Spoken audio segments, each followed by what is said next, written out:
Chaps, thanks for joining me on this rather sunny day we've got. It's looking a little bit cloudier where you are, unless that's the tinted windows, Adam.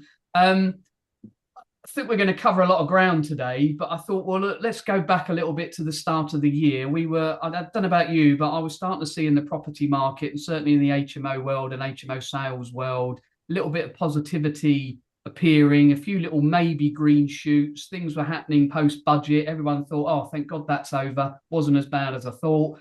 And just as we had that, the orange man decided to turn around and throw a little bit of a hand grenade into the world economy.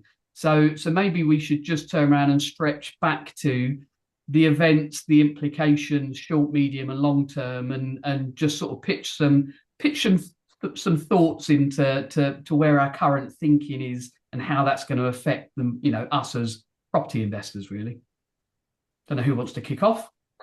Could I just broaden that out a bit? Because I think it's the property market that's felt the impact of the orange man more than any other market. And that's because the 10-year gilt yield went up by nearly 0.75% the next day. I yesterday was with a whole bunch of people, none of them in property, and they were saying that there was a pause for about 2 weeks after the orange man hit Iran, and then people said we must well get on with it. And it's interesting to note from the Purchasing Managers Index, which I thought would be negative for April, it's up just short of 52, which is what we like to see. Yeah. Retail sales haven't collapsed. They've been growing, but not as much as we'd like. So I think the main focus of the orange man is via mortgage rates and uncertainty. The other point just put in there is there's 500 billion quid sitting on zero interest balances in our banking system. 500 billion. Staggering. Wow. And that's fear. That's uncertainty. And I think the property market's reflecting that. You mean because the rate is not incentivizing people to save, it's just hoarding of cash in fear. Yeah. And I don't think that's a really good point. I think you're obviously right in what you say, Roger. The property market is paying for it, but actually it's not manifesting itself in terms of transactions at the moment. We've just had the best week for 45 weeks in terms of the number of sales agreed. Wow. So it's not stopping the market from functioning. But what we've got to put into context is there's more supply than there's been for over a decade. A lot of that driven by small landlords selling, in my opinion. That's what's going on. They're hitting the market. They're not always selling, so sometimes they're renting again. They'd like to sell. Depends on where you are in the country, because down south the market's a little bit depressed in a lot of places. Up north and in the Midlands, it's still flying, really, to be honest.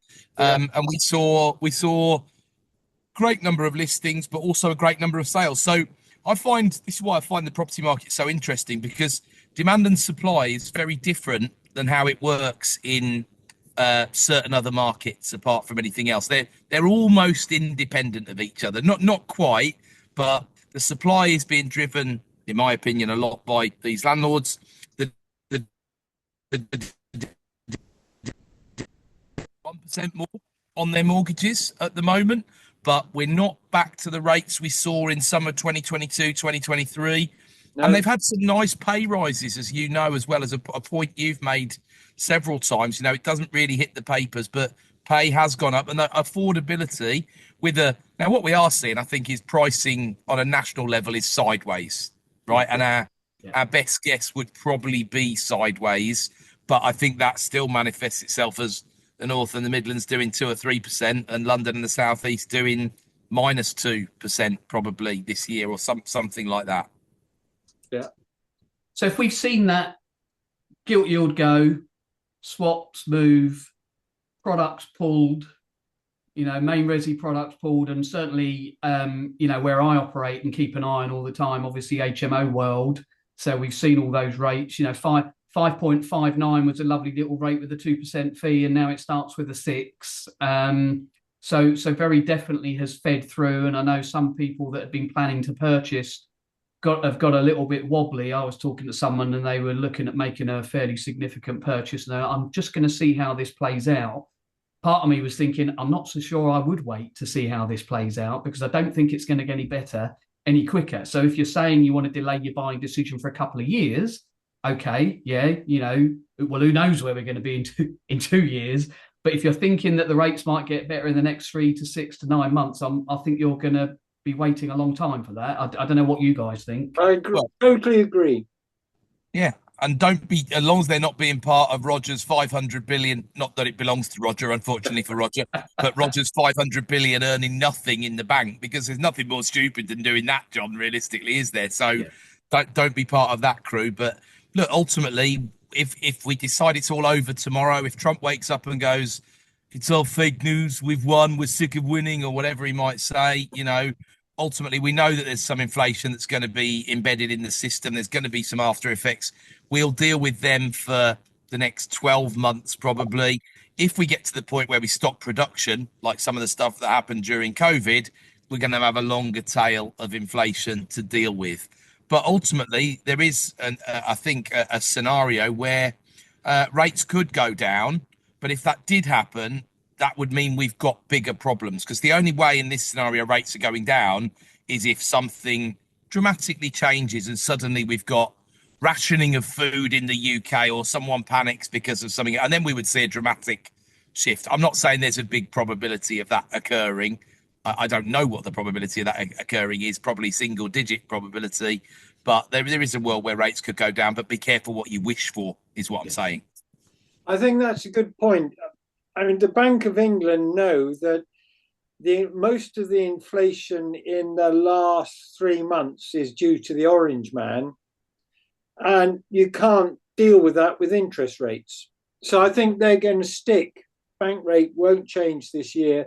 If it goes down, you're quite right. It's because they're really worried about unemployment, etc. Yeah. And so, I mean, where is the end in sight on this, right? It lurches and lurches and lurches, doesn't it? Where? Well, I've got an opinion. The end in sight is when Taiwan say to the Americans, unless we get supplies of helium, our chip manufacturing stops dead. And that happens mid-June, I think. Wow. And of course, that's the end of the big AI push in the States. Taco Man will. Yeah, I was going to say about the China summit, obviously, that's coming up. Ultimately, one of the big problems, even if you completely support Trump and Netanyahu, and I know there aren't too many people in that camp, but let's say that you do for a moment, right? Ultimately, Trump and Netanyahu want different things out of this. Yeah. China are involved and interested, and they're not happy. They're not going to be happy at the moment. And then you've got the Taiwan issue in the mixer. And this summit is a big deal. We'll know more in a few days' time about exactly what's going to go on and all of that. What will China be asking? What will they be expecting from Trump? What will America be asking? And Iran are kind of playing this kind of liar's poker game or bluffers game, really, because they're not in anywhere near a strong position as they're kind of making out they are. But I think, like Roger just said, they're also betting on the taco, because the taco trade has been run 25 times in the past 18 months or 15 months, and it's played out every time. Yeah. Trump always we didn't say Trump always chickens out, just to save anybody to Googling it. Yeah. Okay, so ultimately, it certainly has been a keep calm, carry on. Look, we are where we are. If you're waiting for rates to come down, well, you've probably got a bigger worry if that were to happen. So ultimately, if the fundamentals were right and the numbers still stack, if you're in for the long term, probably make that purchase and keep calm, carry on type idea. Well, and from the other end, John, as well, there's a lot of opportunity at the moment, because there are a lot of people who want to sell. There's fewer buyers than there are in terms of investment property. There's fewer investment property buyers. There's fewer buyers of old wrecks and all the rest of it than there normally are than there would have been if the orange man hadn't done what he'd done. Therefore, that means you can negotiate better deals and be better compensated, and you can make the money. And look, you know, rates will go up, rates will go down. We know we're not in a ZERP world anymore, and we're not going back there unless there's a big problem. So 1% here or there shouldn't make or break you. And if you make 5% more on the way in, I think you just got to be a bit philosophical about it, really. Yeah, good point. Just very quickly, actually, and it'll probably feed into what we're going to talk about next. But I know, being an avid reader come watcher of the supplement on YouTube, obviously, anybody who doesn't follow Adam when he pops out the Sunday supplement on a weekly basis, then you certainly need to on LinkedIn. And he's often on YouTube, records it for us who want to watch it and listen to it in the car. For the last God knows how many months, it's been strapping, good long-term fundamentals for property. At some point we are probably in for a bull run, but hey, time for that. Where is your head at now on the whole property price piece? If someone's sitting here and thinking, I'm not necessarily thinking about those who are trying to get in. You've got some people who maybe. I find a lot of my clients, right? So I'm a financial planner dealing with clients that specialize in property investors, and I'm seeing people on a daily basis. Is now the time for me to get out or not? And most of them don't have any pressure, right? They don't need to sell, so they have a number in their head they'd like to hit. I'm often trying to tell them whether they need that much or not. But in their head they're almost thinking, no, this property's worth 500,000. I don't want to let it go at 450. I'm often saying 450 is enough. Seriously, you don't need 500. So if they're making a plan, do I stay in for the next 5 years? Where's the market? I know this is, we're going to get slammed and someone's going to bring this up in 5 years' time and go, look what you said. But what's the general thoughts, market sentiment? Where are we heading? Look, go on, Roger. You go first. I go back to bankers' bonuses, and I go back to the change in the regulations that are coming in now, which are going to allow banks to leverage their capital not 20 times, but 25 times. So I think the mortgage market is going to be hyper competitive. And I do think prices are going to respond. I still think at the end of this year, taking London out, we'll see average prices up 5%. Yeah, it's a little bit more bullish than I am, I think. But I wouldn't. But look, we're arguing over 3 to 5% probably, so we probably shouldn't bother to do that. And it's very possible because you think about how many times in the past you could have looked back and not been able to explain why house prices have done what they've done. But availability of credit is huge. First-time buyers can afford stuff. Their wages have been pushed up more than a lot of other wages by the minimum wage increases and things like that. So I very much endorse that. And I think going a bit further than that, 25% is still my number, John. Absolutely. And I think maybe a bit more. Now, look, London is more difficult, but I don't think London is that far away from a bottom, to be honest with you. Agreed. And I think there's money out there that's smart money that I know that's buying in London at the moment, and I'm not putting them off from doing that. Timing the bottom is a fool's errand, as we know.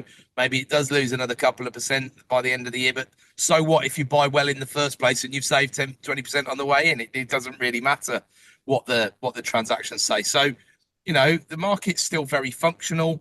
I first published an article, John, on the 9th of June 2024 saying houses are cheaper than they've been for 20 years when you adjust for inflation, right? Now that is 23 years, even though we're only about 18 months later, because now it's back to Q1 2003 when adjusted for RPI. So if you remember Q1 2003, there was 4 years of significant bull run before anything went wonky. And it was the beginning of a credit fueled boom. Okay, absolutely was.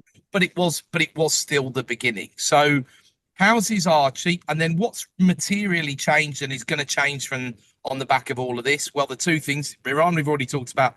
Iran equals inflation. right? How much depends on how long it goes on, as we've already said.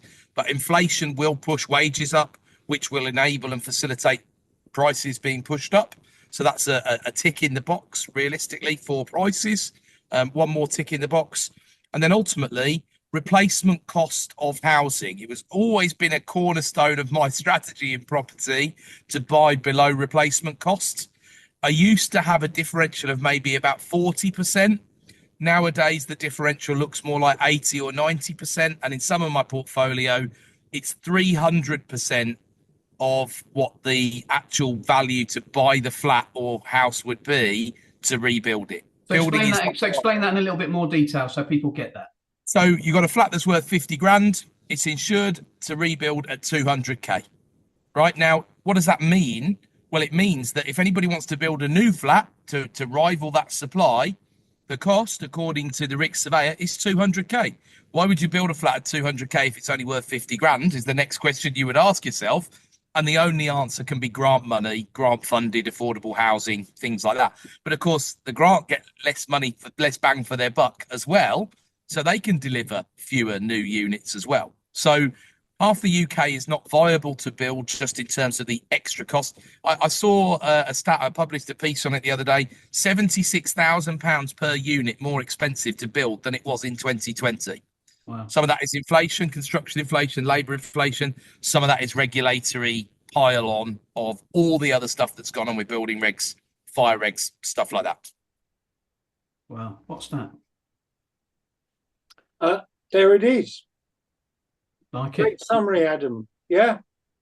So, okay, so that's the orange man, and looking forward, always uncertainty. Who knows where that's going to end? But you know what? It is a proper keep calm, carry on moment, probably. So who'd have thought? Here we are now sitting there staring down the barrel of leadership contests, fast tracking of Andy Burnham, Miliband rejected by the voters once. Oh my goodness me, here we could be again. Wes Streeting.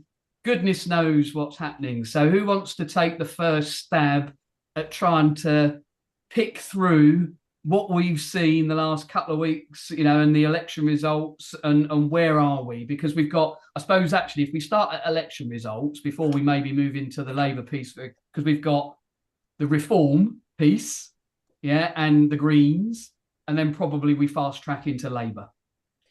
Well, let's start with the local elections. If you look at the analysis, the reform lot did well in those parts of Britain that are generally depressed. They're Brexit Britain, they are old Britain, and they're poorly educated Britain. And so they buy the Farage bullshit. Other bullshit is available, Roger. Mostly sponsored by Zach Polanski, we should probably say. But in fairness, the reform didn't do as well as they might have done if the elections were maybe 6 months ago. Yeah. Conservatives maybe didn't do as badly as they might have done if it had been 6 months ago. There's obviously a trade-off there. Green Party, good, but not as good as it could have been. Polanski's been on a bit of a wave.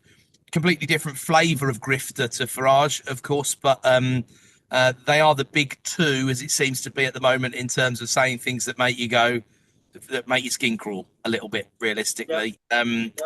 And ultimately, I think, if we cover now, I did a little piece on this as well.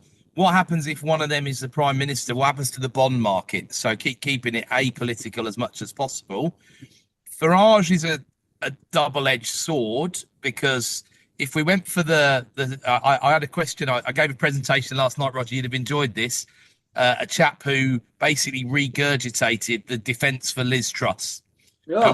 At which point I nearly lost my mind, but I went through a fairly systematic diary of actual events of what happened around Liz Truss's election and the mini budget and quantitative tightening, and how the bank didn't screw her over at all, realistically. Not that the bank handled it brilliantly, but really the reasons why Truss's policy, Liz thinking she was Margaret Thatcher by doing what she did, was a silly mathematics apart from anything else, let alone the checks and balances piece, right? So Farage, the one half of the Reform Party that wants to do the Liz Truss budget, cut tax at all costs, let's call it, right? They just want to pay less tax. That would be a disaster. 6+% bond yields. Yep. The reform that has said, no, we'll make the savings first before we do the giveaways and blah, blah, blah. That's the sort of language the bond markets will quite like, I think. Yeah. Polanski doesn't have any language at the moment that the bond markets would like. I would expect we would see more like 7% or 8%, depending on how aggressive he got. A real genuine gilt meltdown. And I fear as to what would happen in that case. I suspect the Bank of England would have to intervene and get stuck in. And actually, if we did see the longs at like 8%, it might be a good idea for the Bank of England to buy some, because we might make a few quid out of it for a change rather than losing money in these situations. But there we go. I digress slightly. But the future of the interest rate on the back of that, when we think about, and surely whether it is, and we'll get on to Burnham, Rayner and all the rest of them, surely these guys are clinging on with their fingernails, a bit like we thought that the Conservatives were going to do, and then Sunak surprised us and called an election 6 months earlier than he needed to. So with that in mind, 2029 maybe doesn't look great for bond yields. So if you're holding a lot of debt, as per yours truly, you might be giving some serious consideration to how you're structuring things in 2028, when, assuming the Middle East has calmed down one way or another, your election is going to have to inform part of your debt strategy, in my opinion. So late this year, early next, you're probably bolting in a 5-year fix, whatever the price, to almost secure yourself to be well past any election date. Well, and or if it doesn't work, John, if the asset doesn't work in the new world. I mean, I famously fixed a lot of debt 2022 because I was going on about risk to the upside. Then the lettuce came and what happened. And I was proven right. I wasn't delighted to be proven right because rates went so wonky. But ultimately, I'm still holding a lot of stock at 3-point-something% debt.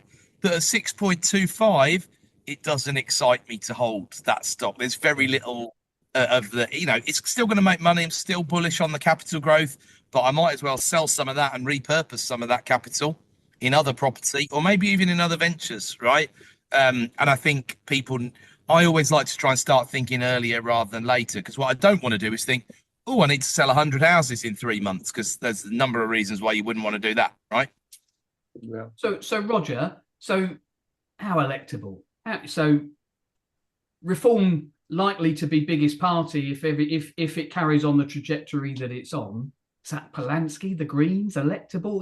To give us your views and thoughts on, local elections, often protest votes, turnout low, etc. Give us that whole, what you're really good at. Give us that behavioural macro. Give us a few minutes on that. I think your point about the local elections are always a protest vote. It's never replicated in the main. If you actually think of Thatcher in her first term of office, she lost 1,100 councils. Wow. And went on to win. Yep. But in fairness, she did have a little war that she won, which I think did it for her. I'm not suggesting we should do that. So I think that the average Brit sees through Polanski when it comes to an election that matters. I think the average Brit is not sure about Farage, but when we see 5 million here and grift there, they're probably thinking he's worse than the bloody Tories. Yeah. I think there's something really interesting about Farage that doesn't get picked up on very often. So YouGov do a weekly poll about lots and lots of people, including the politicians. And the thing about Farage is, still to this day, more people strongly dislike Nigel Farage than Keir Starmer, right? Because he brings up the binary, that love him or hate him sort of approach. He is like a wrestling heel, isn't he? You know what I mean? That's what he is. And if people dislike him, especially on the left tends to be quite well organised in elections, both in terms of at the party level and then at the individual voter level. So tactical voting, imagine with AI what tactical voting websites will look like coming up to the next election. It'll be quite incredible. So I don't know that Farage gets rid of enough of the irony of this, Roger. The last time I looked at the figures, 52% of people strongly dislike Nigel Farage, and I thought that's a very Brexity number, isn't it? Realistically, um, so I think he'd have to find a way, and will he do that by coming more to the centre? I don't know. He's obviously a very skilled communicator. We know that. Yeah. Will he say what he needs to say to get elected? The jury's out because they've never done it before, right? But yeah, I very much agree with what you say about Polanski, I know I'm praying that you're right. I'm not sure I'm being as objective as I'd like to be on that front, to be honest with you. I think Polanski's going to crumble. He's a lightweight, and more and more stuff's coming out about boats and council tax, and I'm sure there's more. And I think it's just a protest vote. But the interesting thing for me is if there is a new Labour leader, I'm hoping, praying it's not Miliband. And I don't think it will be. But if there's a Burnham or Streeting, or let's take a long shot, even Rayner, I do not see Labour moving leftwards. You don't? No, I think it's all talk. What I do see is the current trajectory being explained better. Interesting. Because the viewpoint is Burnham Rayner come in, it lurches left. You've got Blairite, Streeting, centre ground. Off we go. You don't think there'll be that lurch? No, I don't, because if you actually look at Burnham in Manchester, what he's done is not particularly left at all. It's very much pragmatic. What's going to get Manchester rich? Yeah. And it's totally think on a national scale, that's he's just going to magnify. Yeah, I think that's absolutely spot on. And I think the evidence. I saw an article in the FT about how much the bond market dislikes Burnham more than anyone else, but that's because of one comment that was probably taken out of context.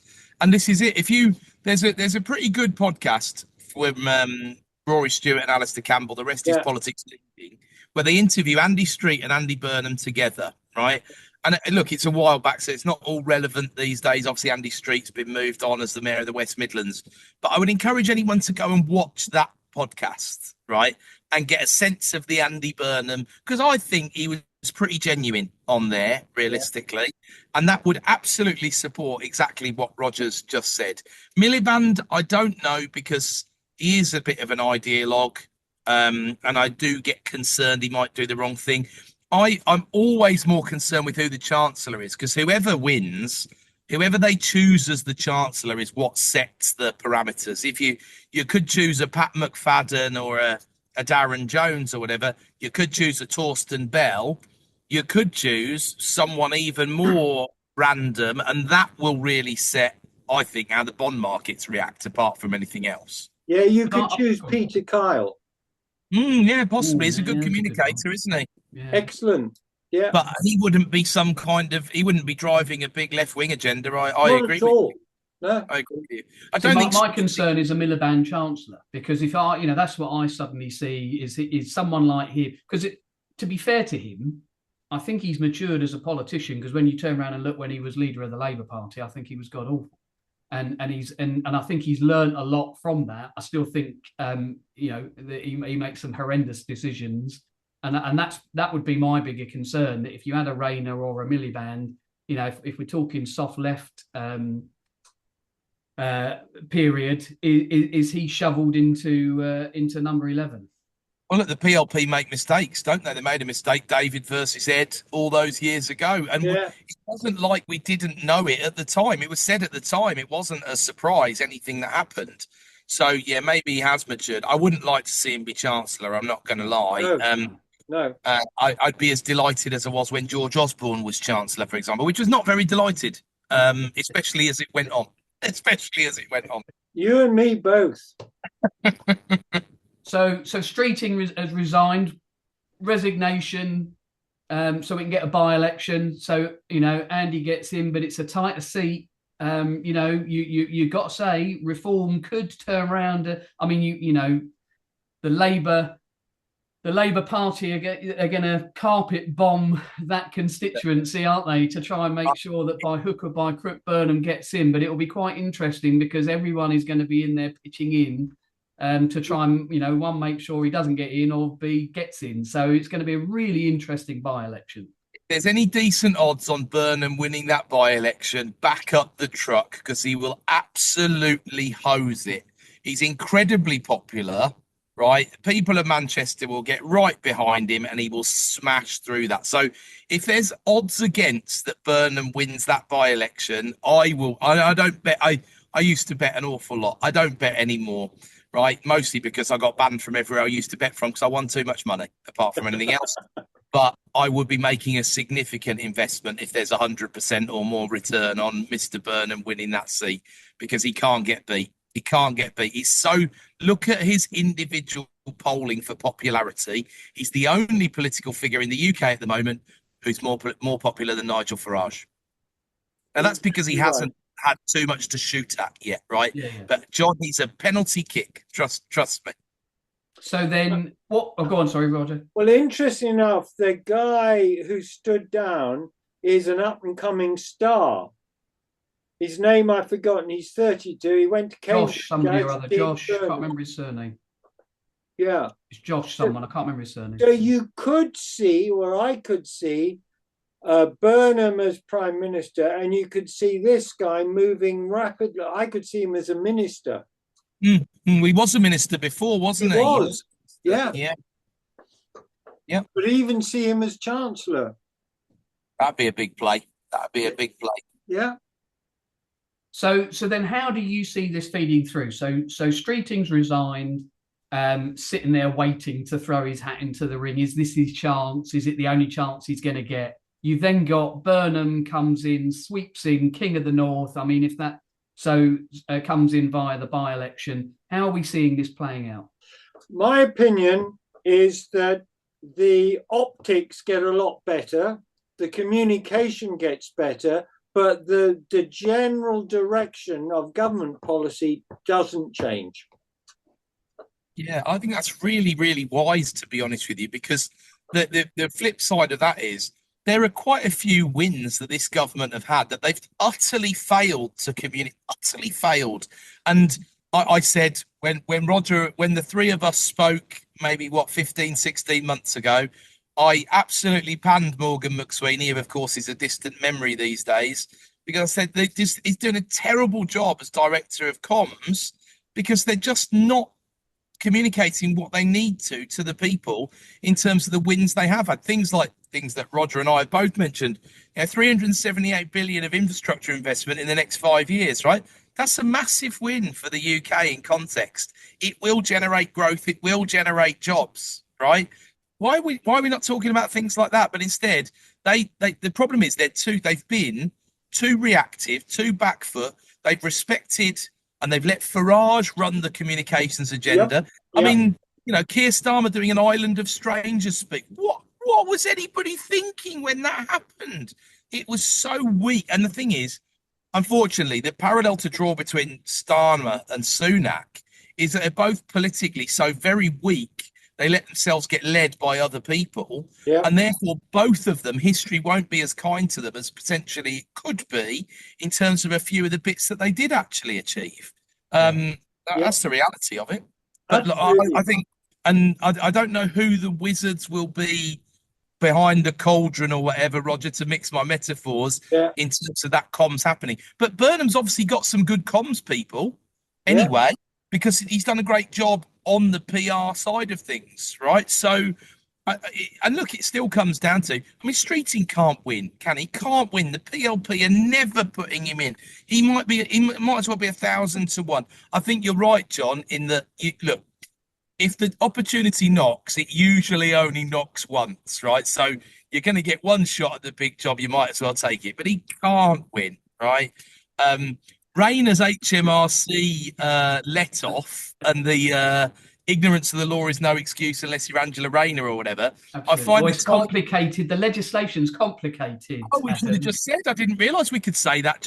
Welcome to my new defence next time HMRC come knocking on my door for something that I have already bloody paid. Can I just say, apart from anything else, right? I just think that's incredibly convenient. But listen to the language. She's the real person of the party. They absolutely love her to bits. But the argument that we're not really hearing enough about yet, it is time that Labour had a woman. Let's face it, because they're well behind on any form of diversity, and that will favour the anginator or whatever you want to call her. So it's tough to call at the top. Streeting can't win. Burnham's dead popular. I think probably the cynics maybe think who might get us elected again in 2029, because this could be a reset. Like Roger says, we don't need a big policy drift. Those 40 pieces of legislation in the King's speech, ideologically, whoever gets in is still going to want to drive most of that agenda, right? Exactly. So you know, it could be dead right. It just needs to, and most of it will be how it's spun, because most people listen to sound bites and believe what's communicated, and they've already got remember, Starmer never had a positive popularity rating when this started. He got voted in because people voted against the Tories, and in those days we were still in the two-party system, which is either dead or on life support, depending on your position on it, you know. What are you thinking, Roger? I agree with all of that. I just can see Burnham with a deputy, Rayner. Ooh. And so then Rayner, if she's deputy, she'll be the Prescott. She'll be the one that goes out and says, "Yeah, I know it's shit that we're having a look at the triple lock, but we've got to do it. I'm sure you guys understand." So I'd love to see him have a look at the triple lock. That would be some sensible. I was going to say, here's one for you. So the benefits reform, the welfare reform that they've steered away from because of backbenchers, and you know, when you look at it, it's like something has to happen. Yeah. And when I say welfare, I'm including, you know, pensioners, triple lock, as much as it is half the welfare bill, John. So you have got absolutely right. You know, people think welfare and they're already, all those disability payments and everybody on PIP and everything. After, hang on a minute, you know, we've got this blooming great state pension that's been going up hand and fist. So, are they going to be brave enough to tackle it?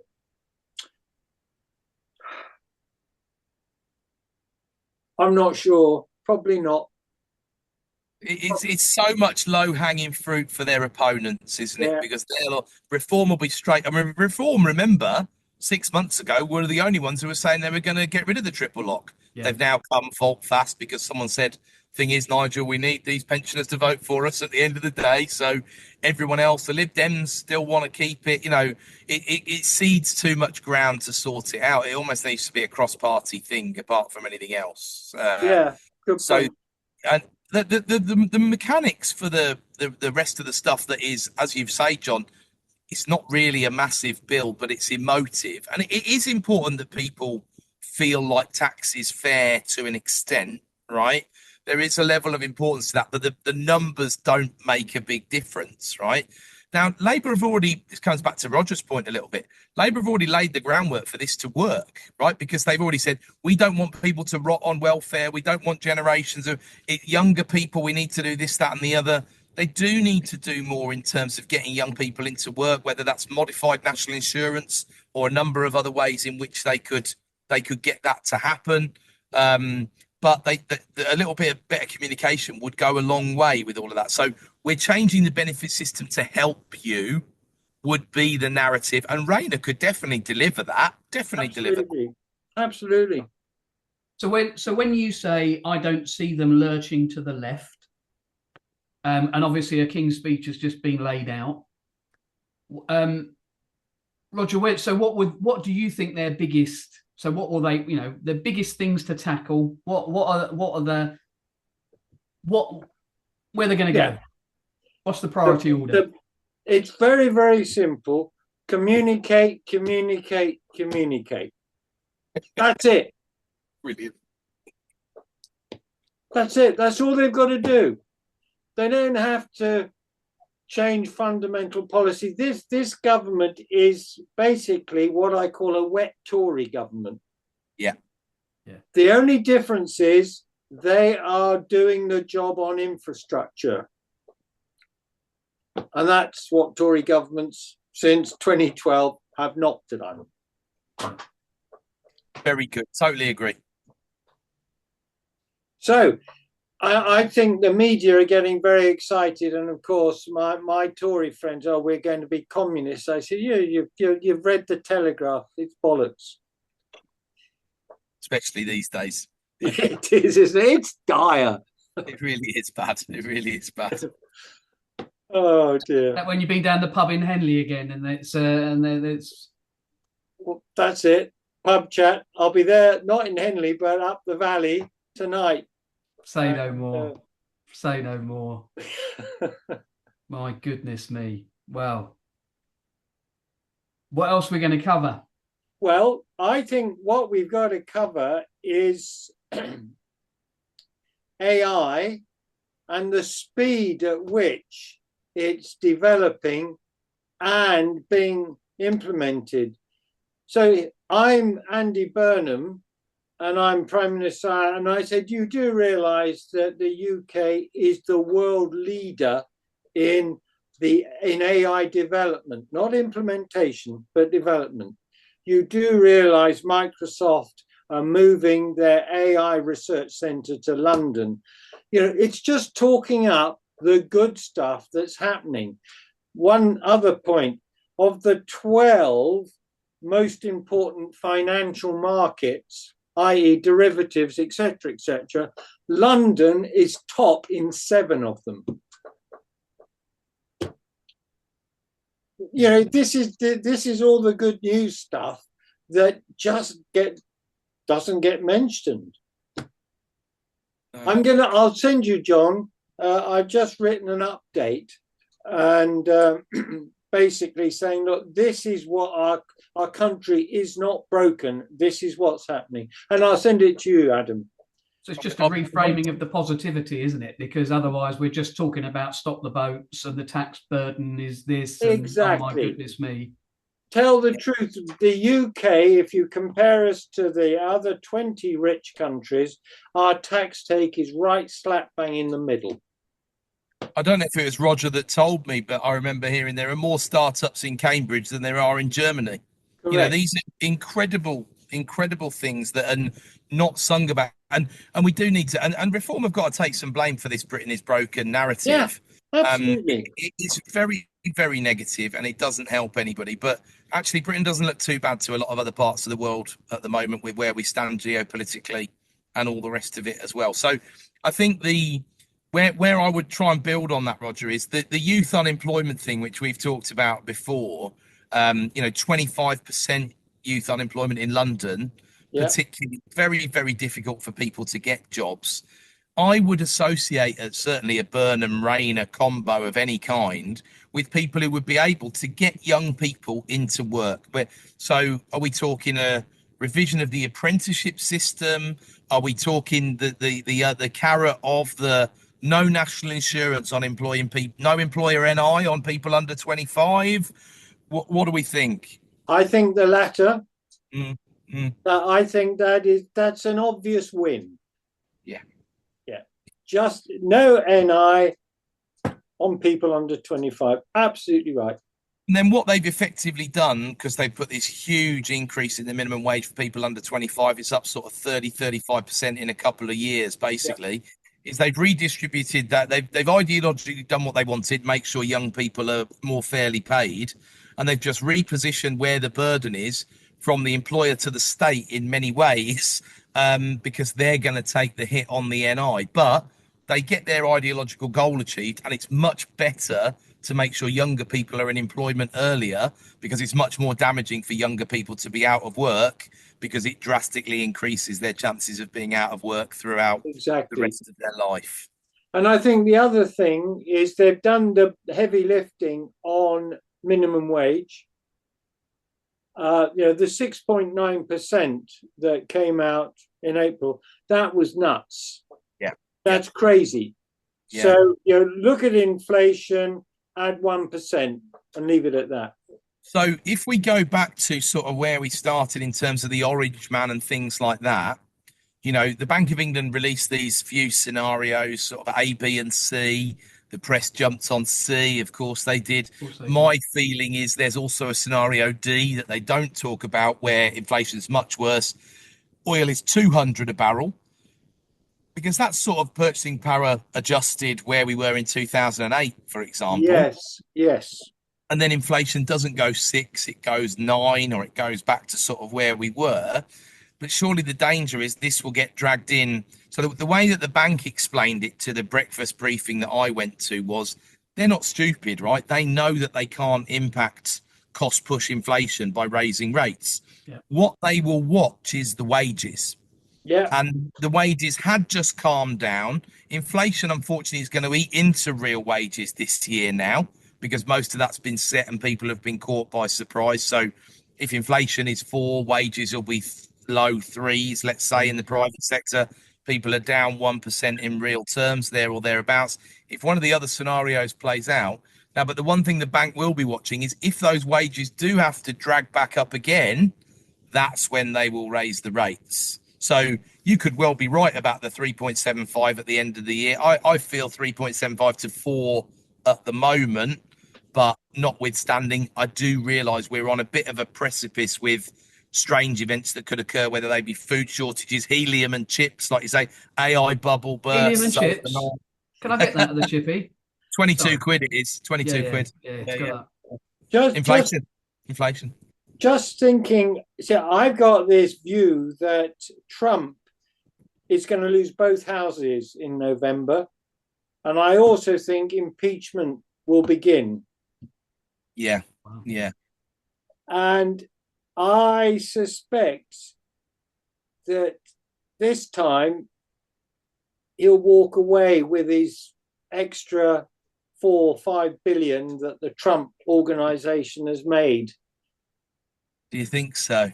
Yeah, I do, because I'm not sure. I think he's 80, is he now? Yeah, there or thereabouts. Yeah, I think he's yeah. feathered the nest and he'll go quietly. I think his powers of oomph are diminishing. We see it already. Yeah. So yeah, but then of course we've got Vance. But Vance, of course, is not as extreme when it comes to starting wars. Well, yeah, he's. I mean, he's extreme on other things, but I do think that will happen.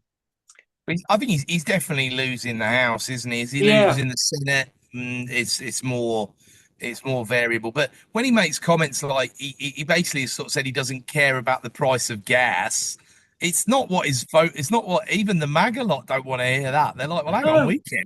We care. Exactly. He's making so many errors as regards MAGA. And of course, MAGA is splitting now, big time. Yeah. It's proper hardcore only, isn't it? Trump can really genuinely do no wrong. Yeah. And you think the Republicans will just continue on the path and anoint Vance and away we go? Because there's got to be another challenge there from the sensible arm. And there are a few people, aren't there? I'm trying to think who it is. There's a Republican senator who is what I call the acceptable face of republicanism.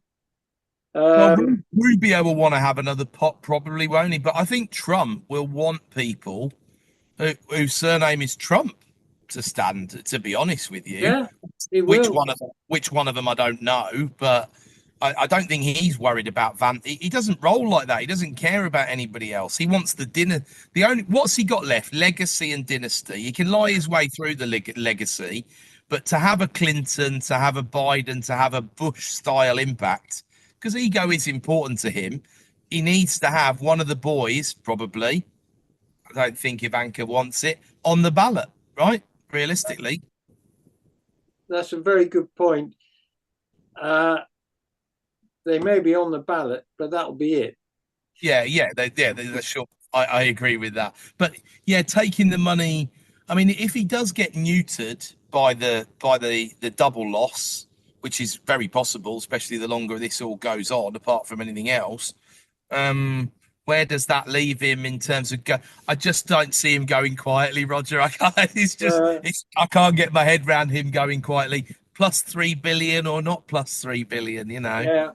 Yeah. But then again, he does look. I mean, some of the close-up photos of his skin, and he doesn't look well, does he? He really doesn't look well. So if we see any sort of disappearances from public office, public-facing stuff for a few weeks, speculation's going to really start to rumble. And he's not going to fancy going in and losing, even just losing the House. He's not going to fancy that very much, is he? So what about delaying the elections because there's a war? He would try anything, wouldn't he?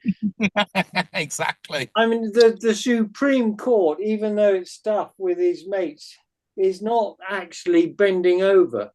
There, they voted against the tariffs. You know, they were basically called enemies of the state or whatever after they did. But only 3 of the loyalists trumped up, and the other ones did the right thing, really, because the law was pretty clear. Let's face it, right? The law was pretty clear, and that has scuppered. And egg on face. And in fairness, I don't remember the last time I heard him. He certainly isn't going around saying tariffs is my favourite word and all the rest of that stuff that he was doing.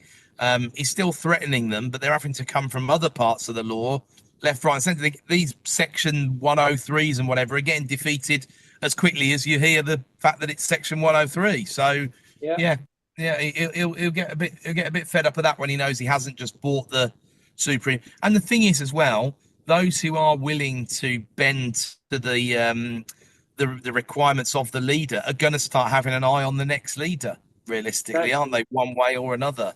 And they'll just transfer their allegiance accordingly. And I do think the one thing the average American cherishes is their constitution. Yeah. And he's played fast and loose with that. Look, the checks and balances at the end of the day, they've been a bit slow, but they are actually working, right?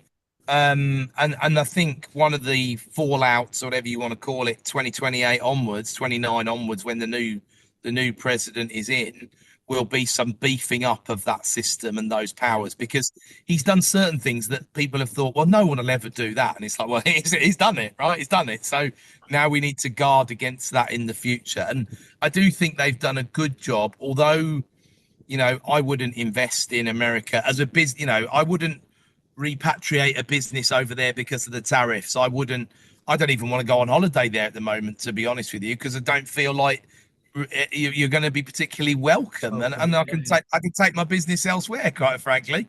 I can wait. I'm not 80, so I can wait until Mr. Trump has shuffled on, you know what I mean? And I'm sure there's plenty of people that feel like that. And I know from prime London estate agents that there's been a few Americans quietly moving into some very, very nice pads in London, maybe for the term of Mr. Trump, maybe for a bit longer, depending on how that all settles down. So, yeah, there's an attractiveness level of the UK that's probably back, mostly because of things we haven't controlled, like the Iran situation. Capital doesn't want to be in the UAE anymore, so that puts the rest of the world back on the map, not necessarily the UK above anybody else. And then there's, you know, I think we have seen a little bit of a dying down of the Britain is broken, the streets of London are paved with knives and blood and whatever else stuff. I haven't heard as much of that of late.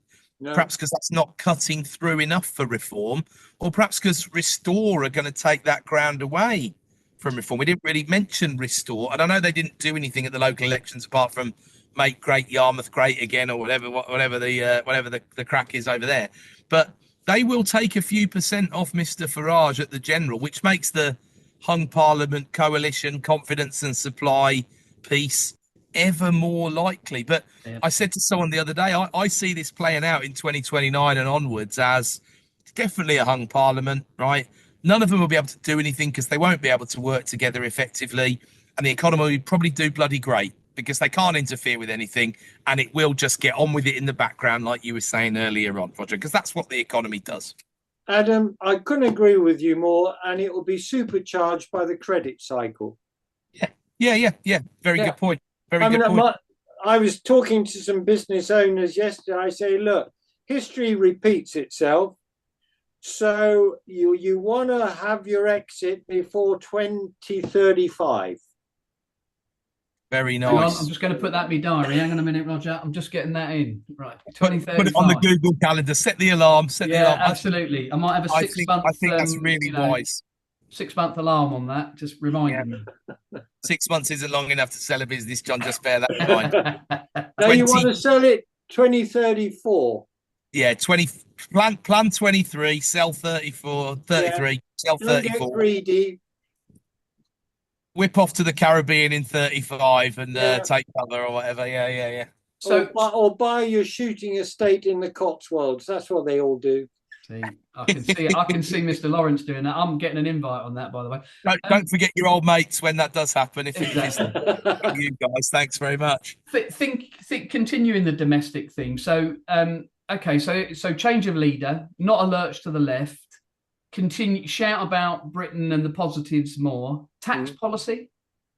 Any change within what do you see, Roger? What are you thinking from a tax policy perspective? The budget was farcical last year. Budget speculation started so much earlier. Yeah. Where do you see things heading in that way? Is any majors? Any thoughts? I do have some thoughts. I do think that we've reached the limit of taxing incomes, and the 40% rate comes in far too early.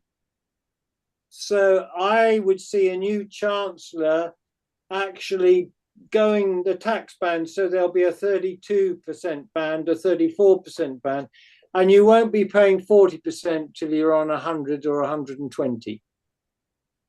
And I think if you actually do the spreadsheet, you'll probably find that the yield will be higher. Yeah, I think. Yeah, I think that's very good, and I think I was quite taken by something Roger said earlier this year around consumption taxes. We're again probably on roughly the same page as this, but what I see as maybe also being able to fit in ideologically, because your sensible lefties, sensible far lefties like Yanis Varoufakis, for example, would tell you do the wealth tax because we don't like the rich, but it won't make any money, right? It's an ideological play, right? Yep. So don't bother with that. Have another rate of VAT, a luxury rate of VAT, right? Have a 40% rate of VAT or whatever, something like that. In fact, I can't remember Roger will remember because he's a far more eminent economist than I am, but there is a concept in economics of the more expensive a luxury good gets, actually demand can go up, not down. Correct. Because it shows that it's more desirable, and pricing strategy at the luxury goods level is very, very complicated and normally severely restricted supply. That's a very false restriction of supply. Get on the list for the Rolex or the Bugatti, sir, or whatever. And there's a behavioral thing there, which is the more expensive it is, the more rich will pay, and that's to show them that they are richer than you, Mr. Yes, Lawrence. exactly right. Yeah. Exactly right. And I think, but also look at going back to your communication point, which I support very much. You can communicate. This is how we make it fairer. We don't say it in this way, but look at this stuff that you guys can't afford, that you're jealous of because you see it on Instagram or whatever. Well, now they're paying more for it, and we're putting that money into creating jobs for young people, for example. What a beautiful narrative for a left-wing government.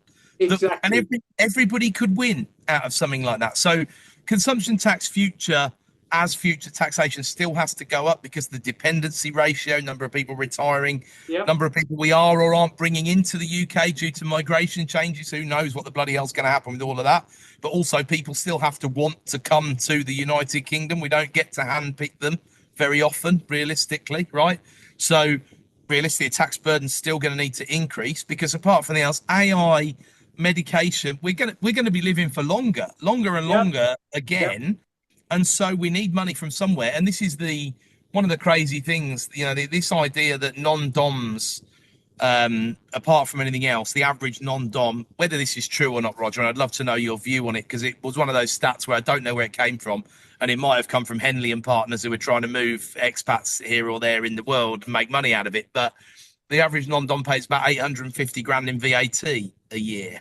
Now, let's make that 1.7 million by doubling their VAT rate, right? But let them stay. Let them stay. Don't push them out. Don't push them to Milan. Don't push them to wherever else. Just fix that problem, but tax them accordingly so the people paying for the blood can be happier. But consumption tax is going to be the way forward. And then we're going to, the other thing I would do, I would love to see one of them do, is say, which I would love to have seen Starmer do, right? Is say to Trump, you know, this digital services tax obsession that he's got, move over out of your lane, mate, because just because the tech bros are your pals, F off, because the future of taxation is going to be us taxing some of these global multinationals more seriously. And because the intellectual property is in Bermuda, we have to go after their turnover. And let me tell you what, instead of 2%, it's 4%, right? I am going to extract the proper pound of flesh from the companies that make a load of money out of the UK and not let it go offshore.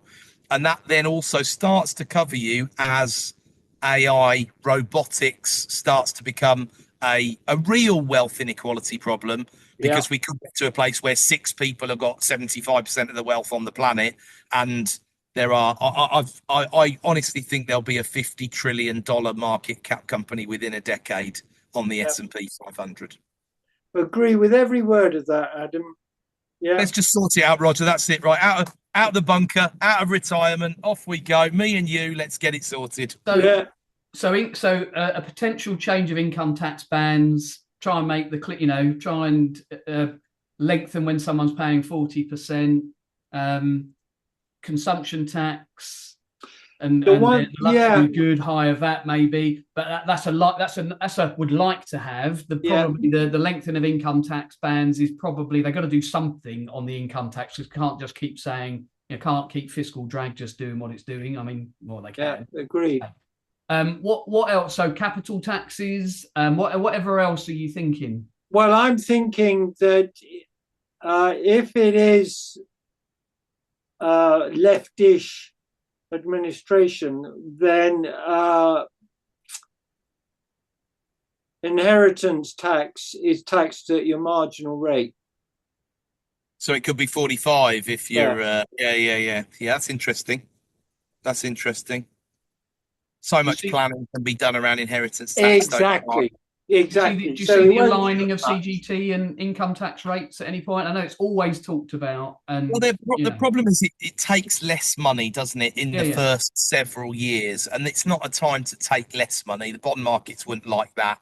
I don't know about that piece, and I'd love to know what Roger thinks actually about land value tax, because that's the one that could theoretically change, because every economist ever talked about it for the last however many years I've ever listened to any of them. And the point that's always raised is you can't move the land, which kind of pertains to what I said about tax the turnover of the big tech companies and the Starbucks of the world, right? So do you think, Roger, that any of the people in the mixer would consider a land value tax to have any merit? Well, I'm one of those economists who says in principle it's a total no-brainer. Yeah. But then realpolitik means we've got to remember that a lot of the people who are in Westminster have a vested interest in land-based assets. I always love the behavioural approach, because it tells us what's really going to happen at the end of the day. So we should have it, but we won't. Good. Anything else on the taxation front? I mean, the wealth tax thing has got to be considered, because, like I say, are there political points to be scored somewhere? I don't think straight away. We all know it won't work and won't make more money. It might make the same money. It will drive a few people out. I'm not quite as well. If you drive all the entrepreneurs out, blah blah blah. If you drive half the entrepreneurs out, the other half will do more and make more money. So I'm not sure that leaves a huge gap.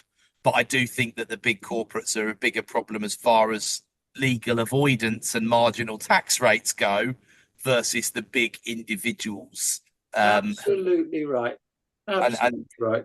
Yeah. But then I was taken the other day by the bounce back loan figures have been updated in terms of how much the government has had to bail out.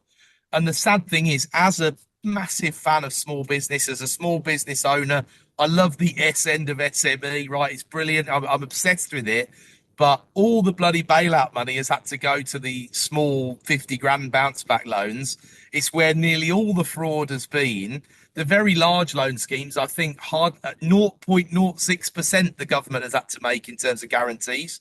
Whereas at the small end, it's like 28% or something. And it made me really sad to read those figures, because whenever you hear small business owners going on, I do feel for people running coffee shops who've got terrible business rates to deal with. And we've got a couple of sites where we basically run it for the benefit of the local authority. And, you know, that doesn't stick very well in the craw. But then we also have ways where we take money back out of the local authority. So I shouldn't be as critical as all of that. But it is a bit of a shame that small business let itself down quite so much. But what I found interesting is a few of the banks recently have been doing 50 grand loans a bit more easily for some of the businesses I'm involved in. Some of that maybe is AI running over the transactions that you're doing, I suppose. Yeah. But the bounce back loan seems to have given them a bit of, well, actually 50 grand's quite a good amount of money to lend this small business. And the terms aren't bad. They're at sort of 8 or 9%, not unreasonable finance terms for an SME, sometimes PG, sometimes not. But it's been heartwarming to see the last sort of 6 months, maybe 9 months now, not only large businesses, but small business are borrowing money again to invest, even at the new world interest rate. So there's a lot of positivity there in terms of where growth will be. I'm just a bit worried about the jobs, to be honest with you. A bit worried about the jobs. I do think, well, you triggered something in my mind. I do think the Inland Revenue is going to go big on AI, and a lot more people are going to get letters saying, "Is there anything you'd like to tell us?" Yeah. And I mean, there's got to be some seriously significant low-hanging fruit in there. Imagine if you ran it across the land registry, for example. It wouldn't be that hard to pick up a few people who, oh, here you are at your 1.7 million pound residence there, and here you are on 10 other properties, but on your tax return you don't declare any rental income. Well, that seems unlikely, Mr. XYZ. Let's have a little chat about that, shall we? So there will be a big hit coming on stuff like that. And remember, anyone listening to this who's sweating listening to it, there is still an amnesty scheme that is being ended fairly soon. And look, they've just let Angela Rayner off, so you'll probably be okay. Probably be okay. Ignorant. So coming into the final piece. So both of you have 60 seconds. What message would you like to put out to people about, you know, the economics that we currently face into the future, whether it be property related, whatever? What would be your key 60-second soundbite? My theme is, believe it or not, government cannot grow the economy. What grows the economy is entrepreneurship and effort. So believe in yourself, believe in your business model, and just go for it.